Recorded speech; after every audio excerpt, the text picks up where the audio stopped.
Susugod na sa Maynila si Lolong. Ito po ang bagong yugto sa buhay at pakikipagsapalaran ng karakter na ginagampanan ni Ruru Madrid.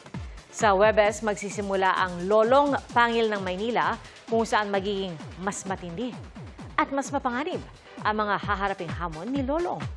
Pero hindi pa rin mawawala ang mga karakter sa tumahan na napamahal na sa mga manonood.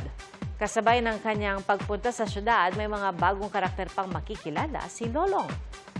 Magkikita pa kaya muli sina Lolong at Dakila? From Tumahan ngayon mapupunta na rin po dito sa Maynila. So abangan po natin kung sino-sino po ang mga mapupunta, paano sila magkikita-kita. Abangan po natin paano ba muling magtatagpo si Lolong at ang kaibigan niya na si Dakila. Mga kapuso, maging una sa saksi. Mag-subscribe sa GMA Integrated News sa YouTube para sa iba't ibang balita.